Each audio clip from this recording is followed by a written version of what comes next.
Hi guys අපි වාහනේ overview එක අපි වාහනේ ඇතුළින් ඉඳන්ම පටන් ගමු. එතකොට වාහනේ ගත්තාම මෙන්න මේ වගේ චූටි ඩිස්ප්ලේ එකක් සහ මේ වගේ ලොකු ඩිස්ප්ලේ එකක් තියෙනවා.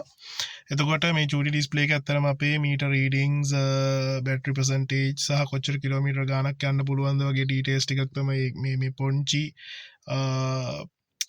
ඩිස්ප්ලේ එකෙන් දෙන්නේ. ඒ වගේ මේ ලොකු ඩිස්ප්ලේ එක ඇත්තටම වාහනේ ගොඩාක් ලොකු ඔප්ෂන්ස් ප්‍රමාණයක් අපිට පෙන්නනවා. එතකොට ඒතර මේ ලොකු ඩිස්ප්ලේ එක නැත්තම් වාහනේ ඇත්තටම රන් කරන්න බැරි තත්ත්වයක් වගේ තමයි තියෙන්නේ. එතකොට අපි මේකේ තියෙන ඔප්ෂන්ස් අපි වෙන වෙනම බලමු ඉස්සරහ වීඩියෝස් වලදී.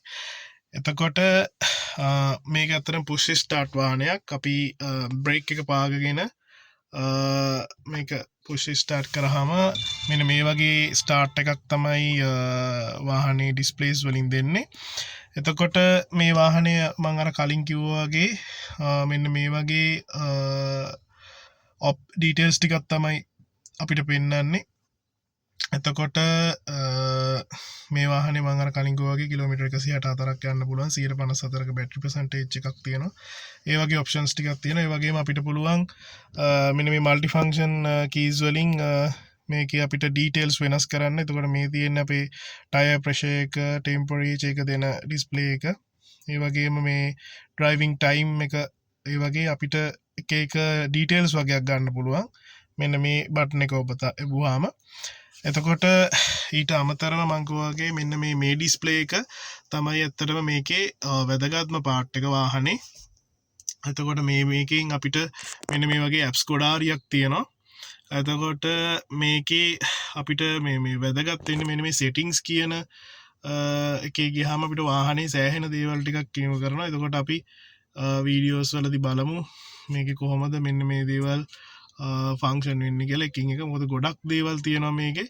ඊට පස්සේ මේක කොහොමද charge කරන්නේ, ඊට පස්සේ කොහොමද අපිට schedule කරලා charge කරන්නේ, ඒ වගේ ගොඩාක් ඔප්ෂන්ස් තියෙනවා. ඒ සර්විසස් කොහොමද කරන්න ඕනි අපි, ඒ වගේ ගොඩාක් ලොකු ඔප්ෂන්ස් ටිකක් තියෙනවා මේ ඩිස්ප්ලේ එකෙන්. අතන මේ ඩිස්ප්ලේ එක නැත්තම් අපිට වාහනේ රන් කරන්න බැරි තත්ත්වයකට එනවා. ඊට පස්සේ මේ ඩිස්ප්ලේ එක ගත්තාම අපිට ඇත්තටම AC control එකත් මේකෙන්ම කරන්න පුළුවන්. ඒ වගේම AC කොහෙන්ද අපිට එන්න ඕනි, හරියට මැදින්ද නැත්නම් පල්ලෙහා පැත්තෙන්ද, අන්න ඒ කියන ඔප්ෂන් එකත් මේකෙන්ම තමයි කරන්න තියෙන්නේ. මොකද පල්ලෙහා තියෙන මේ බටන්ස් වලින් අපිට ඇත්තටම ඔය කියන මේවා ටික කරගන්න බෑ. එතකොට මේ වාහනේ ඇත්තටම මේ ඩිස්ප්ලේ එකට සෑහෙන ලොකු තැනක් දීලා තියෙනවා. අපි ඉස්සරහට කතා කරමු මේකේ කරන්න පුළුවන් දේවල් ටික මොනවද කියලා. ඊට පස්සේ මම মালටි ෆන්ක්ෂන් එක පැත්තට ගියොත් එහෙම මෙතන තියෙනවා වොලියුම් අප්සයිඩ් කරන ඒ බටන් එක, වීල් එකක් තියෙන්නේ. ඊට අමතරව අපිට තියෙනවා මේ වගේ කෝල් ආන්සර් කරන්න බටන් එකක්. ඊට පස්සේ අපේ මයික් වොලියුම් එක වැඩි කරන්න. ඒ වගේම මෙතන තියෙනවා අපිට ඔප්ෂනල් එකක්. ඒ කියන්නේ අපිට ඕන එකක් මෙතන ඕන ඔප්ෂන් එකක් ඕන ඔප්ෂන් එකක් නෙමෙයි, ඔප්ෂන්ස් තුනක් තියෙන. ඔප්ෂන්ස් තුනෙන් මේක ඔබාගේ ප්‍රෙස් කරගෙනම හිටියාම මෙන්න මේකේ අපිට පේන්නනවා අපිට දාගන්න පුළුවන් ඔප්ෂන්ස්. Wi-Fi on කරන්නද, නැත්නම් මීඩියා එකක් පෝස්ට් කරන්නද, ප්ලේ කරන්නද, ඒ වගේ අන්නේ වගේ ඔප්ෂන්ස් ටිකක් තමයි මේකේ අපිට තෝරගන්න පුළුවන්. එතකොට අපිට ඒකේ අපි සිලෙක්ට් කරලා තියෙන එක අනුව මේ බටන් එක එපුවාම අපිට ඕන දෙයක් කරගන්න පුළුවන්. ඒ වගේ ටිකක් තියෙනවා. මේ පැත්තෙත් ඒ වගේ බටන් එකක් තියෙනවා. ඊට පස්සේ මෙන්න මේ ටික, මෙන්න මේ පෙන්වන ටික ඇත්තටම අපිට cruise control part එකට තමයි ඕනි වෙන්නේ. එතන මේකේ manual cruise controlling තමයි තියෙන්නේ. අපි බලමු මේක ලයිව් එක්ස්පීරියන්ස් එකක් ගන්න මේ කොහොමද අපි cruise control එකක් කරන්නේ, සහ ඒකට ඕනි මිනිමම් ස්පීඩ් එක මොකක්ද, සහ එකෙන් අපිට එහෙම නැති වුණාම මේකේ අපිට මෙන්න මේ ඩිස්ප්ලේ එකේ මෙසේජ් එකක් පෙන්නනවා මේ cruise control on කරන්න බෑ කියලා. අපි කොහොමද කරන්නේ කියන එක අපි මෙන්න මේකෙන් අපි අනාතර කියන්නේ ජර්නි එකක් කරනකොට අපි බලමු. ඊට පස්සේ ගත්තොත් එහෙම සරලවම ගත්තොත් මෙතන තමයි අපේ ගියර් ලීවර් එක. එතකොට මේක ටිකක් අර අපිට හුරු පුරුදු ගියර් ලීවර් එකක් නෙමෙයි. හැබැයි මාරම ලේසි.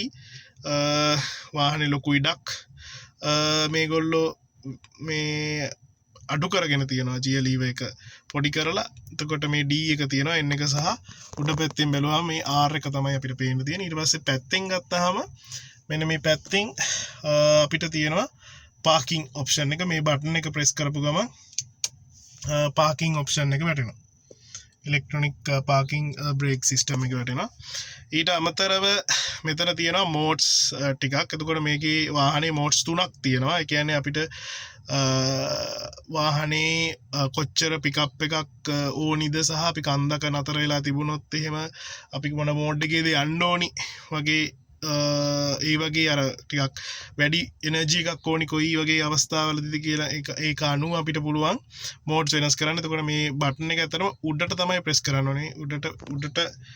උඩට ප්‍රෙස් කරපුවාම මෝඩ්ස් වෙනස් වෙනවා. එතකොට මේ ස්පෝර්ට් මෝඩ් එක, නෝමල් මෝඩ් එක, එකෝ මෝඩ් එක සහ ඒ වගේ අපිට මෝඩ්ස් වෙනස් කරන්න පුළුවන්. එතකොට නෝමල් මෝඩ් එකේ තමයි සාමාන්‍යයෙන් අපි ජර්නීස් යනකොට යන්නේ. ඊට අමතරව මෙතන තව ඔප්ෂන් එකක් තියෙනවා මේක නිකන් අර වින්ට් එකේදී වගේ ලංකාවට නම් ලොකුවට මේ වෙන වින්ට් එකේදී වගේ පාරවල් ටිකක් අර ලිස්සන ගතිය වගේ එනකොට මේ ඔප්ෂන් එක යූස් කරනවා. ඊට පස්සේ මේක ගත්තොත් එහෙම අපිට ඔටෝමැටික් බ්‍රේක් එකක් ඒ කියන්නේ අපිට බ්‍රේක් එක පා ගන්න නැතුව මේක ප්‍රෙස් කරාට පස්සේ අපිට පුළුවන් මේ ඇත්තටම වාහනේ නතර කරගෙන ඉන්න පාකින් තියාගන්න නැතුව ඊට පස්සේ අපි මේ ඔප්ෂන්ස් එකකින් එක බලමු ලයිව් එක්ස්පීරියන්ස් එකක් එක්ක මේක ඩබල් සිග්නල් එක මේක AC ඔන් කරන එක ඊට අමතරව මේකෙන් තියෙන අපේ බ්ලෝවර් එක ඔන් ඔෆ් කරන ඔප්ෂන් මේ බටන් එක ඊට පස්සේ මේකෙන් අපිට අපේ සයිඩ් මිරර්ස් කූල් කරන්න පුළුවන් එතකොට මේකෙන් අපේ වොලියුම් අප් ඩවුන් කරන එක ඊට පස්සේ මේක අපි ප්‍රෙස් කරගෙන හිටියා මේ වීල් එක අපේ වාහනේ මීඩියා යුනිට් එක මෙන්න මේ විදිහට ඔෆ් වෙනවා අන්න ඒ වගේ ඔප්ෂන්ස් ටිකක් තියෙනවා මේකේ ඩෑෂ්බෝඩ් එකේ. ඉතින් ජෙනරලි වාහනේ ඩෑෂ්බෝඩ් එක සහ ඇත්තටම ඕවර්විව් එක ගත්තත් ලොකුවට කියන්න තියෙන්නේ මේ ඔප්ෂන්ස් ටික තමයි. ඒ වගේම මේකේ වොයිස් කන්ට්‍රෝල් තියෙනවා. ඒක අපිට පුළුවන් මේ වගේ hi BYD here please turn on the AC. Okay, the air conditioner is set to cooling mode. ඒ වගේ අපිට වොයිස් කමාන්ඩ්ස් තියෙනවා. ඉතින් ලොකු ඔප්ෂන්ස් ටිකක් තියෙනවා මේකේ. අතරම අපිට කතා කරන්න අපි එකින් එක පස්සේ බලමු. ඕවර්විව් එක එක්ක ගත්තාම මේක ඇති කියලා හිතෙනවා. මොකද වාහනේ ජෙනරල් අයිඩියා එකක් තමයි අපි පළවෙනි වීඩියෝ එකෙන් දෙන්නේ. එතකොට අපි බලමු ඊළඟ වීඩියෝස් වලින් මේකේ ඔප්ෂන්ස් කොහොමද වැඩ කරන්නේ කියලා.